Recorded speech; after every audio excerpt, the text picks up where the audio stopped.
Dragon Ball Super Dope.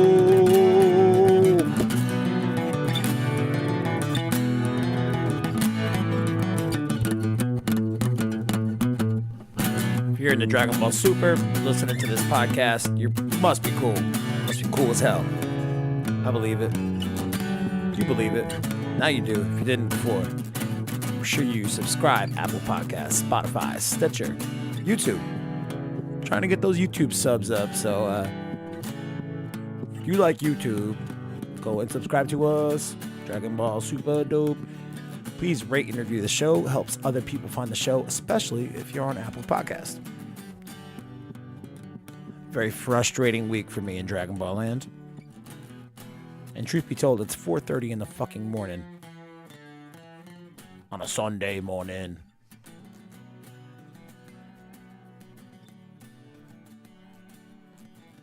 Couldn't sleep. So I figured we'd get this done now. And maybe the episode will go up a little bit early on Sunday. That being said, episode 71. Wow. What a fucking tease of all the greatness that Dragon Ball Super can be. Episode 71 is a shining example to me of what you can do with Dragon Ball if you're brave enough to actually explore other characters a little bit, explore other parts of the world, other parts of the universes, other universes entirely.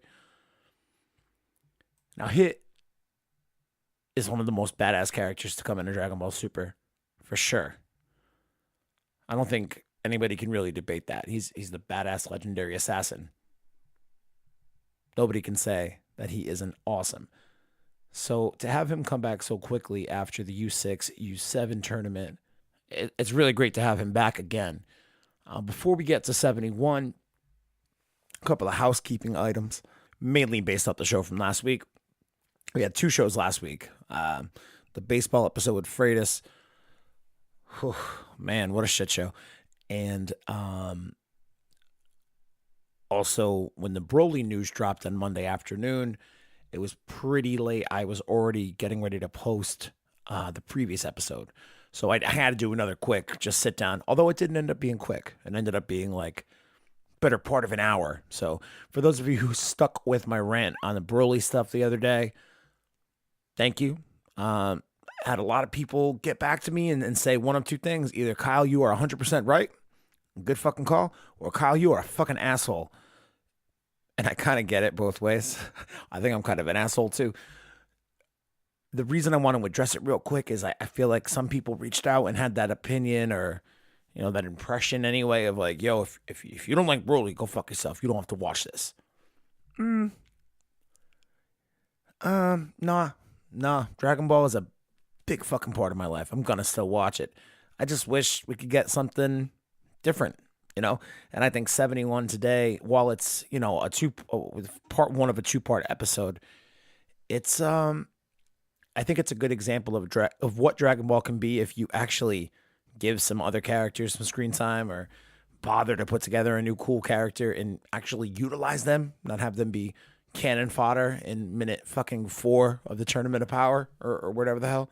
So still excited for the movie, but not super pumped on Broly. I think a lot of people kind of misconstrue the idea that Broly's going to have a completely new backstory. I think it's going to be, again, a little bit more rearranged more than anything. Maybe there'll be a couple additional details. Hopefully that'll flesh out Broly more as a character. But this whole Toriyama's giving him the backstory, so it's going to be awesome thing. I hope so. I hope you're right, but there's a possibility it won't be. So if that ends up coming to fruition and Broly's backstory is slightly recycled from his original backstory, because it was confirmed this week that Paragus, Broly's father, is in this upcoming movie as well. So if is Paragus going to be controlling Broly with the mind control thing in this film? I don't know. My point is, if Paragus is there, the origin can't shift all that much. So this new intro story that Toriyama is hopefully going to save the character of Broly with, it's no guarantee, man. I hope it works out, but no guarantee that it will. So I just wanted to let you guys know that, fuck you. I'm going to see the movie anyway. I'm probably going to love it. I hope I love it. I hope it's good. But god damn on this Broly stuff, dude. One other thing, also, you might be thinking you're tuning into the episode with Super Dragon Ball Heroes episode 2 review, and that is not the case. It's kind of a weird airing schedule. The first one aired on July 1st, which was a Sunday. The next one will be airing tomorrow in Japan, so Monday the 16th. And I'll probably do another episode midweek to break that one down and chat about it with you guys. So make sure you check back for that this week. Again, if you haven't subscribed yet, here's a good chance to do it. And the other thing that I wanted to just touch on real quick, before I put the Broly thing completely behind me, or at least for the time being, I know that there are a lot of younger people who are a fan of Dragon Ball. Some of you guys listen to this podcast. We do have, we have the guys around my age who I chat with on Twitter all fucking day, but some of the younger listeners, I feel like you guys don't have a real strong handle on what canon versus non-canon is. And I don't want to be that guy for you. I don't want to be the one to have to teach you to what the fuck to do. What the fuck works, what's canon, what's not canon. I feel like we kind of just walk the line of like a sex metaphor about taking V cards or something. I'm not into taking canon V cards. You know what I mean? I don't want to explain that shit to you. But you guys seriously seem confused about some of it ties to Broly. That motherfucker got blasted into the sun. How's he coming back again? Why does he have a scar on his cheek? Motherfucker. I'm going to give you the Cliff Notes version, okay? It's a real easy rule. If it's written by Toriyama, it's canon. That's it. Simple as that. And by written by Toriyama, I mean in the manga. Dragon Ball manga, Dragon Ball Z manga, those are canon. Dragon Ball Super anime, I suppose you have to take that as the canon. Although Toritaro's version has been, different. I imagine they'll stick with the manga iteration as being the official canon. But either way, the 3 series, Dragon Ball Z, Dragon Ball Super, those are all canon, okay? Because they were written by Toriyama. GT, not written by Toriyama, not canon, okay? So GT's not canon. Don't ask that stupid fucking question. Heroes, obviously, not canon, because it mixes up all of these cool timelines and allows you to see a lot of fun, fan-servicey shit. Cool, not canon. And any of the Dragon Ball movies, Dragon Ball Z movies, are not canon. Up until Battle of Gods and Resurrection of F. And you could even make the argument that those movies are no longer canon because they were retold in the anime and in the manga. So with that being said, this Broly movie, Broly 4, as I sarcastically called it last week, but in reality, it's the reemerge or the reimagining of Broly in his quote unquote first appearance as this new Broly. It's going to be canon. So this movie is going to be following because again, it's written by Toriyama. The last 3 movies have all been written by Toriyama. If it's written by Toriyama, it's canon. If you can't Google if Toriyama wrote something or not, if you don't have the 30 seconds to do that, please don't post on Facebook and ask the questions or hit us up on Twitter and ask us those questions. That's annoying. Don't be that guy. Google's your friend, dude. Google's your friend. Don't be an asshole. Anyway, episode 71. Now that I've ranted for the better part of 10 minutes. Episode 71. Goku dies. An assassination that must be executed. Now, this is kind of a weird episode in that when it first opens, you don't see the opening title first immediately after the opening credits. You get this quick little flash forward of what ultimately proves to be the end of the episode of Goku's dead fucking body and his 2 sons and his green best friend finding him and being like, oh no, his heart's not there. He's dead. Dude's dead. I remember the first time watching it when it premiered, the subs, a year and a half, 2 years ago, whatever it was. I remember thinking back to that and being like, did I miss something? Did I get a weird copy of this sub? Like, where the fuck's the title? Why didn't I get it? And then the title comes in afterwards. Kind of weird. But you do have that sad Goku music, right off the bat.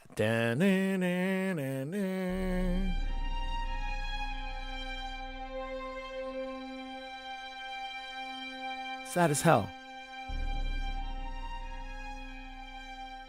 You get the opening title, and then you see Goku just standing in his yard, standing out by the laundry. It's a real windy day. He's focusing, eyes are closed, sensing, trying to sense something. You don't know what it is at first. He doesn't give it away, but he's standing there waiting for it, trying to find this energy. Chi-Chi calls his ass in for dinner.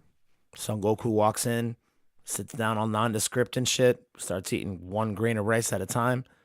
How unlike Goku is that? Still, whole time, eyes closed, trying to sense this energy. You're not sure what the hell's going on. He does fucking sense that there are cockroaches underneath his fridge, which is, I mean, is that like super common? I don't know. Y'all got roaches? I don't got roaches. Had a mouse. Had a couple mice. But no roaches. Freaks out the mailman.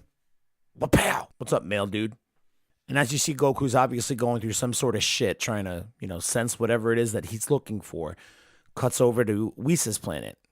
And Whis and Vegeta are training.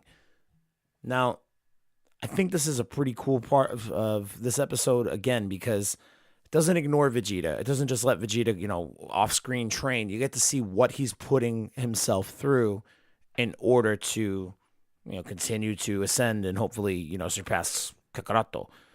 Kakaroto! But they talk about, Beerus approaches Whis and he's like, what's up? Vegeta's here? Goku's not? What the hell? He's the anchor. We could have the Tournament of Power start at any moment. This is horseshit. He should be here training. And Whis basically says, he might just be doing his own thing on Earth. Sounds like he's, probably got his own thing. And Vegeta can kind of tell that Whis isn't telling the entire truth. And he's like, you know what he's up to. You know exactly. I have to go find out. And Whis is like, you're going to bail on this training? He's got to finish 100 of these sparring sessions with Whis before he's going to be able to go find out what the hell's up with Goku.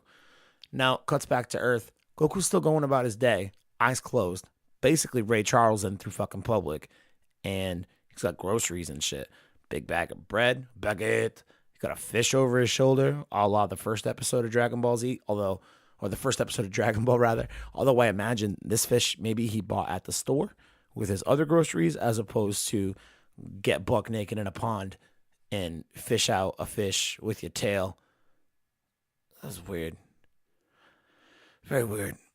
Like, considering how sensitive his tail was supposed to be, like it was his weakness, you best fucking believe I'm not dipping my tail into no waters for some prehistoric looking piece of fish shit to try to chomp on it. So, but as Goku's out doing his errands, getting these groceries, he's still walking around with his eyes closed and trying to sense it. And he thinks that he's feeling, and Gohan and Goten are following him, and they're like, where the fuck is this dude going? Now, I like this episode a lot because not only does it have some fun, lighthearted moments like these scenes here with Gohan and Goten following them, but in the second half of the episode, you get a huge contrast in terms of the scene where Hit goes in and assassinates that mob boss guy. So this is a really cool contrast here. Like, this first half of the episode, I'm like, oh, this is fun, this is bright, this is bouncy. And Gohan busts out, just to put a cherry on top of that whole bouncy, happy vibe, busts out the Great Saiyaman uniform. What's up? Tries to give Gohan the little one. I would love to see Goten and Gohan both in the Great Saiyaman garb. I really wish Goten would have just swallowed his pride and done it. Instead, he just opts for the sunglasses because he's a fucking G. But they follow Goku around in disguise. A few feet behind him, they follow him through a fucking aquarium, through the screen of a packed movie theater because they're those rude assholes. Follows him into a panty store before Goku eventually opens up his eyes and comes face to breast with a brassiere. I guess not breast. Face to breast with a mannequin? We're talking about it too much. Anyway, Goku decides, I gotta get the fuck out of here. I just embarrassed the hell out of myself. Even though, going into that store, I'm surprised Goku knew what a bra was. So he wanders back out into traffic, eyes closed, and another quick callback to the first episode of Dragon Ball. He gets hit by a GD car. And who's driving that car? The love of my life, Bulma. Obviously, Bulma's car took the brunt of the damage on that. So she hops out, hollers at him real quick. What are you, a fucking idiot? Goes to pop him in the head. And what's he do? Low-key Ultra Instinct dodge. Whoosh. And she just falls, stutter steps, What are you doing? I'm trying to hit you in the head, you idiot. But they use that as a way for Gohan and Goten to be able to make the comment of, wow, this dude is fucking dialed in. He never would normally dodge that. And it's something that's, especially in Dragon Ball Super, if you want to go back to, Revival of F, Goku doesn't always have his guard up.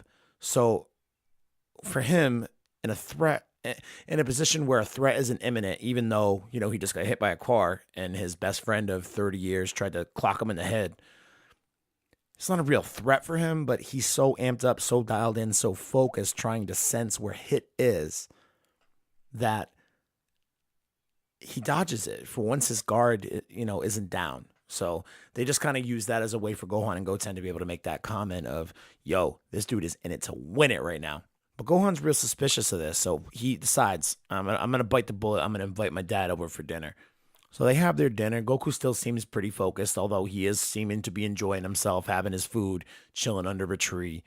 And Gohan and Goten, as the dinner starts to wrap, Goku's sitting on a swing. It's actually kind of a nice moment to see him and his two sons have this kind of conversation. And I liked that. A lot of different contrasting moments in this episode that I love, man. And this is a good, portion of it because it's so lighthearted and it's a family-driven affair. And then it's, a little bit more concentrated to just the father and his two sons. And he's like, all right, yeah, I'll let you know my secret. I'll tell you what's up with me. I'll let you know why I'm being a weirdo today. I got a motherfucker trying to kill me. So he tells him the rest of the story off screen as it flashes back to, or flashes over to, this distant planet. You see this really cool shot of the horizon, and you got like the scale of space behind this planet. You see all these lightning bolts going and shit. And you're just like, where the hell am I? And it starts to zoom in on this one particular part, this like orb. It looks like it's encased in glass. And you see all these big stone structures. Now, I didn't remember this scene all that well. This part of it specifically, but as I watched it today, I'm like, all right, we're about to get a close-up of, Hit. Okay, cool. Where the fuck is Hit? Is that motherfucker in a cemetery? Badass Hit will assassinate somebody and then go visit their grave, because that's just the kind of neutral good, I guess, character that he is. Neutral lawful? No, he's not lawful. Fuck. I got my alignments all dicked up today. It's definitely almost 5 o'clock in the morning. But as it pulls out, like you see Hit in this massive, cemetery, as it'll, he comes back to it later in the episode. And it's one of the coolest scenes in this episode for me, I think, for sure. And I think part of it is because not too much happens, but visually speaking, you take in a ton. So you see a quick shot. The only real thing that you take away from the narrative from this piece of it is you get a quick reference to Frost, the Freezer counterpart of Universe 6. You get a quick reference to him, and it's like, yo, this motherfucker's at large. Nobody knows where he's at. He was revealed to be a criminal in the Universe 6 tournament. And he's out, he's wanted for crimes. And it's just this long scene of Hit walking through the rain in this city. Lots of like cool above head shots where like you see the top of Hit's head and you see all the umbrellas walking through the city. He walks by this little girl and like time skips a flower into her fucking hands. Like, Hit is a tragically badass character. I don't know what the hell's so tragic about him. I guess maybe it's the fact that he kills people for a living and he doesn't seem like that's necessarily in his nature. Like, he knows that he can do it and he knows how to do it, but maybe he'd prefer not to. Hit's a very interesting character to me, and I wish I could speak a little bit more eloquently about him, because he's a character worth understanding more. And the fact that, you get this cool little teaser arc here, this 2-part, episode here, with him versus Goku again. But after this, you expect him to be a major character in the Tournament of Power, and he gets kicked out pretty granted, he, grabs Jiren and puts him in the fucking time cage or whatever, time freeze, essentially a time freeze. And he tries to hold him for the rest of the fight. Like, what a fucking idiot. What a way to just waste a character of such supreme power and I thought intellect until that effing move in the Tournament of Power. We didn't get enough Hit in Dragon Ball Super, and if it does come back as a series next year, let's hope we get some more story involving Hit because he's fucking fascinating. So he's walking through this massive city, and he eventually gets to this massive tower. So you got to go with the assumption that he's about to go fuck somebody's day up, walking through the rain, looking all sad. Time skips by all of these guards, goes up the elevator. Time skips out the elevator. Time skips up to this blue-faced dog-looking motherfucker with hoop earrings. And he freezes time and has this interaction with this mob boss here and basically just lets him know, hey, I'm here to kill you. Nope, not going to take your money. Nope, you can't shoot me with your stupid little laser thing. You're dead. Crushes his sternum with an air punch. I don't know if there's like an official name on that. There probably is, and I just don't know it because I'm ignorant as fuck. But crushes the dog man's sternum, and his heart underneath it. Stupid dog man should never fuck with the Hit. But as this dog collapses to the ground, Hit unfreezes time, disappears. All the guards unfreeze, and they see their boss just collapse to the ground, and they're like, is it a heart attack? What the hell just happened? We can't figure out what's wrong with this dude. Hit pieces out. You see a shot. I don't know. I think it's the next shot. You see Hit walking through that cemetery again, and he walks up to a specific grave. You can see this time, and this is what really solidified it for me that it was a grave, is there's a plaque on there. Now, I don't know if those were like nondescript characters or kanji or what. I don't know what the hell that plaque on whatever that big stone thing was, but he takes that ugly dog, blue-faced motherfucker's necklace, throws it up on top of the gravestone. Like, he killed him, but he also paid tribute by returning his necklace to his fucking grave. I tell me you don't want to see more Hit. You can't, because that would be a lie. Hit rules. But as he is just standing there in this fucking crazy lightning storm in a cemetery with the crazy futuristic U6 Gotham City in the goddamn background, he's like, all right, next. Pulls up his little hologram thing. Son Goku. Smiles to himself, and he's like, all right, man. Time to go do the thing. As it later say in the episode, time to make the donuts. Meanwhile, back on Earth, Piccolo, dude's a little suspicious of Gohan and how suspicious and concerned he is for Goku. Meanwhile, back on Earth, Piccolo, he's feeling a little suspicious of Gohan because Gohan seems overly concerned about Goku. And honestly, if we're being frank, I think Piccolo is like, yo, what the fuck? I'm your dad. Why do you give a shit about this guy? He shows up like once a fucking moon. Why are you concerned about this guy? He shows up like once every fucking 4 months. If he's not dead. Remember that time he was dead for 7 years? Who was hanging out with you every day then? Me. I think Piccolo was just a little jealous. But he asked Gohan, like, what's going on? Why are you so concerned about Goku? You can't hold no secrets from me, motherfucker. Magango Sampo, your ass. Sounds weird. I shouldn't have put that combination together. Shouldn't have put the special beam cannon. Cannon. So Gohan lets Piccolo know. Somebody's trying to come kill my dad. Dad told me that it's Hit. Piccolo freaks out. Oh my God. We gotta we gotta make sure he's okay. Where is he? Where is he right now? They turn around to see if he's still sitting behind that tree. And sure enough, he's taken off because he felt Hit's energy come into Universe 7. So he's trying to draw him in, follow me, and speeds off to the middle of the, a wasteland basically. And Piccolo says, man, we got to go. We got to go help him. Like, he's probably going to get mad at us. He probably wouldn't want us to interfere, but like, we need to be there because it's Hit. Hit's going to fuck your dad up.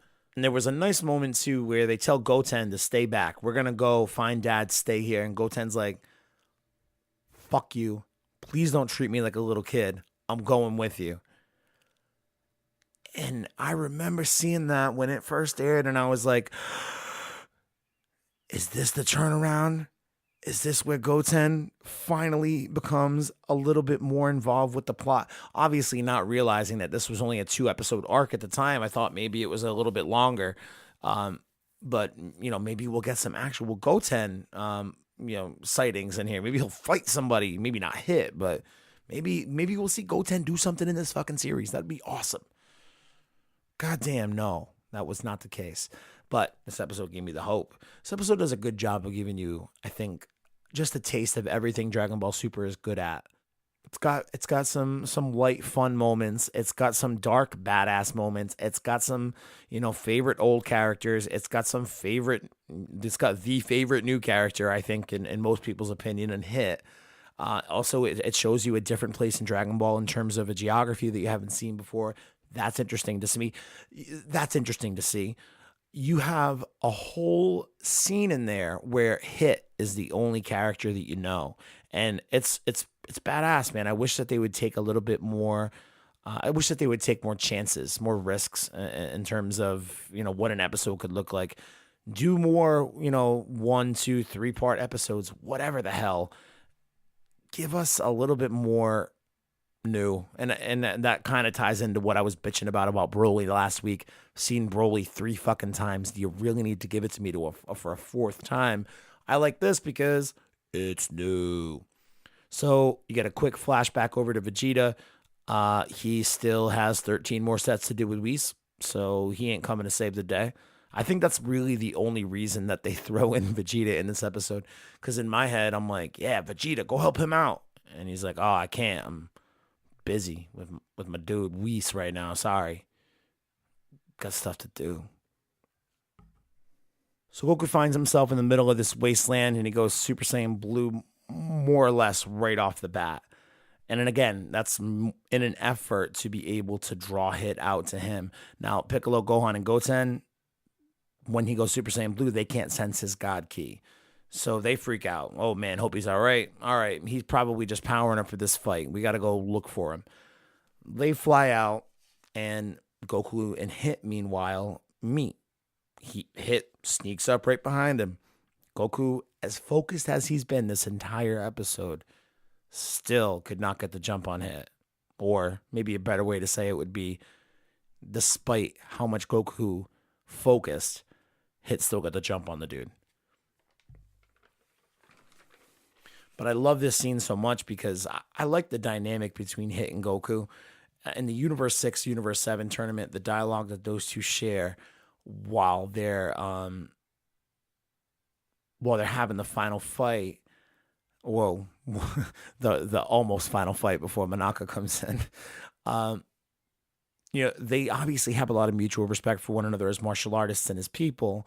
And I think that they're very much on the same side in that, the whole, we're not pawns in their game. We're going to show them that we're more important than just pieces on a game in terms, in reference to how the gods view them as their, personal fucking battle figures, to borrow a term from Xenoverse 2. So for Hit to show up today, basically the first thing out of his mouth is, I don't want to kill you. I'm sorry. I was hired to kill you. If you want, tell the dude I killed you and you can just go into hiding. Would you do that? Hit does not want to kill Goku. The respect for Hit, or the respect Goku has for Hit and vice versa, is tremendous, and this scene is such a great example of it. Now, again, Hit sneaks up behind Goku, so he tells Goku, hey, turn around. I'm not going to hit you from behind. Jesus, man, I'm full of those fucking weird little double entendres today. I am not going to, deliver the fatal blow to your back. I'd rather do it face to face. I respect you. But Goku lets him know, hey, man, that time skip shit, that's not going to work. So don't be an idiot. And, Hit obviously says, again, a form of respect here. Do you think I'd insult you by trying to fool you again with that? It wouldn't work. So Goku lunges at Hit. Can't land a punch on him. He does touch him, but he's not tangible. He's not corporeal. I think that's the right word. I think I did that word 2 weeks ago. Whatever, fuck that word. So, can't touch him. Goku takes a step back, goes to launch a ki blast. Hit squares up from, 5-10 feet away from Goku. Obviously, much too far to land a punch from. And one of my favorite moves in fighters, the fucking air punch just pow right in the goddamn chest. So as Goku's firing up this GD blast, he's like, I'm gonna blast this fucking non-tangible, untangible, intangible. I'm gonna blast this intangible motherfucker to pieces. And no, because you can't, because your heart Your sternum just collapsed into your heart. You're dead now. So Goku blasts that shit up into the sky. Wonder if that's going to factor into part 2 next week. Womp. And Hit says, hey, man, good job. You're dead. I'll be back. And leaves. He leaves just in time for Gohan, Piccolo, and Goten to find him and have that dramatic, Daddy, you can't be dead. No moment. And that's the end of the episode. So I said at the top, this episode gives you a little bit of everything, I think, of what Dragon Ball Super is good at. And they tease you, man. They fucking tease you. Or at least I don't know if you guys felt teased by this episode, but I certainly did when it first aired. Like, it was frustrating to me because I didn't realize that the Tournament of Power was going to be so soon after these episodes. I figured we had some time. I don't know how much time I was realistically expecting, but not something that soon. I mean, in terms of episode count, the Tournament of Power doesn't start for another, 25, 26 episodes, I think. So we still have to go through the recruitment arc. We still have to go through the preliminaries with Universe 9.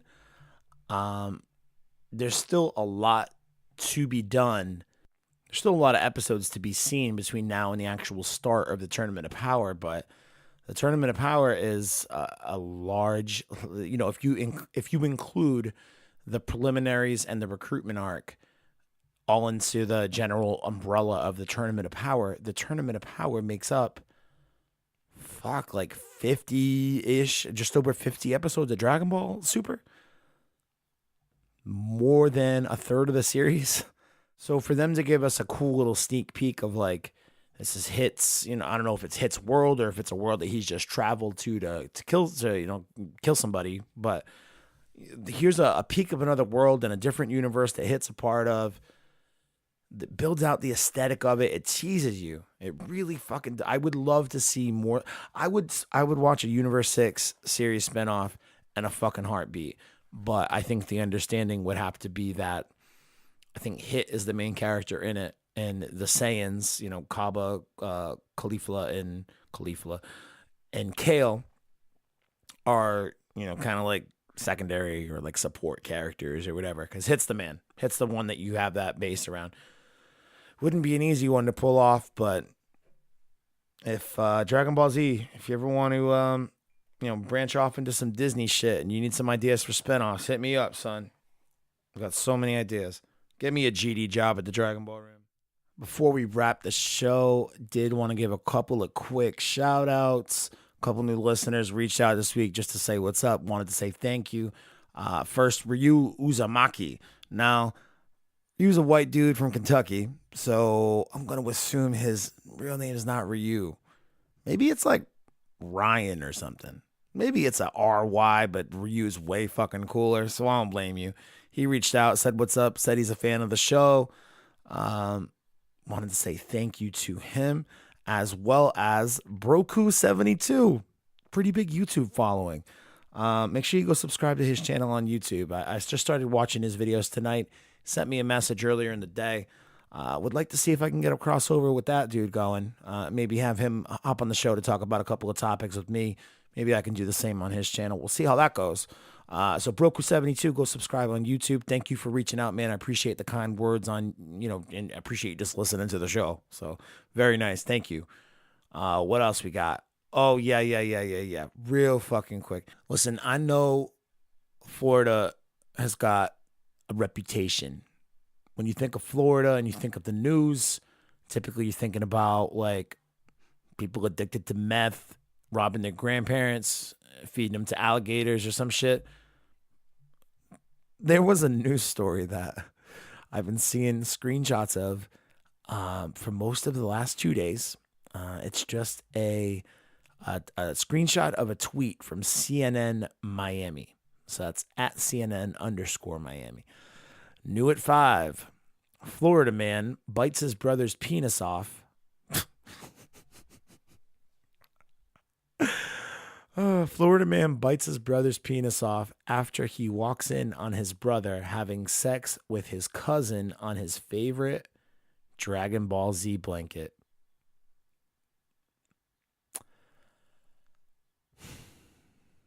There's so much to unpack with that one sentence. So, Florida man, okay, bites his brother's penis off. Okay, so a Florida man bit his brother's penis off. Wow. I'm basically going to break this down the same way that I broke down the Akira Toriyama comments on Broly last week, line by line, because this shit is heavy, it's dense. It's one sentence, but it's dense as fuck. Listen, Florida man bites his brother's penis off. Why? Well, he walked in on his brother having sex with his cousin. Okay, couple questions. It's both their cousins, right? Assuming they're full brothers, I'm assuming they'd have the same cousin, unless they're half brothers, which I guess is, I mean, I've got half siblings up the wazoo, but I would assume that, I mean, it's Florida, so who the fuck knows? We'll assume that the man who bit the penis and the man banging the cousin, they were both cousins of the girl in question. Oh, shit, dude. But this doesn't even say it's a female. Imagine if it's a dude. Wow. I should have fucking got Carlton in here for this episode. He would fucking be able to point me in the right direction and how likely it is. That man's traveled all over the country looking for some strange, and by strange, I mean dick. After he walks in having sex on his favorite Dragon Ball Z blanket. So, obviously, that's the common thread here, the Dragon Ball Z blanket. Why the fuck are they having sex on the blanket? Like, were they in the woods having sex on a blanket? Because, like, then okay. That's okay. You can have sex on a Dragon Ball Z blanket in the woods, I guess. But not with your cousin. And if you are in the woods, I guess it would be really easy for your brother to walk in because there's no doors. I've put entirely too much thought into this crazy fucking tweet. My point in bringing it up is it's not a real fucking story. Again, the theme of today is learn how to fucking Google. It's not a real story. And, yeah, stop fucking posting that screenshot because I'm tired of thinking about some dude biting off his brother's dick because he was banging his cousin on a Dragon Ball Z blanket. Have you ever seen a Dragon Ball Z blanket? I don't know that I have. Can't think of one off the top of my head. But, like, for real, just fucking Google it. You know it's not real. Don't be posting that shit up and being like, oh my God, Florida's fucked. Yeah, we all know Florida's fucked, okay?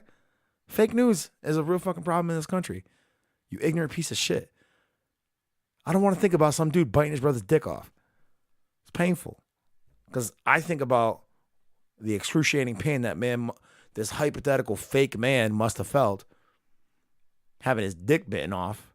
Not only, like, having his dick bitten off, but, like, by his brother. And this was just seconds after his same brother just caught him banging his cousin. Now, was this dude pissed about the blanket or was he pissed about the cousin? I would have to assume it's the blanket, or else why even mention that it's a Dragon Ball Z blanket? He was pissed that he probably got some fucking stains on his sweet ass Dragon Ball Z blanket. That makes sense. I'd be pissed too. I don't think I'd bite my brother's dick off. That'd be an overreaction, to say the least. My point is, children and friends, because some of you are like not children. Stop it. Stop being fucking idiots. Stop with your stupid shit. God damn it. Now that I just spent the last 5 minutes ranting about a fake tweet to round out the episode, I would love it if you guys would go subscribe on Apple Podcasts, Spotify, YouTube, Stitcher. You can also like us on Facebook, Twitter, DB Superdope, the number 1, Instagram, DB Superdope.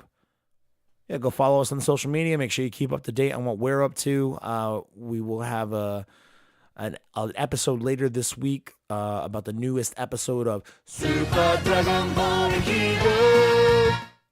So expect that midweek, probably, maybe Tuesday or Wednesday. And that's going to do it for Super Dope this week, man. I appreciate you guys listening, and I will talk with you soon. Super Dope!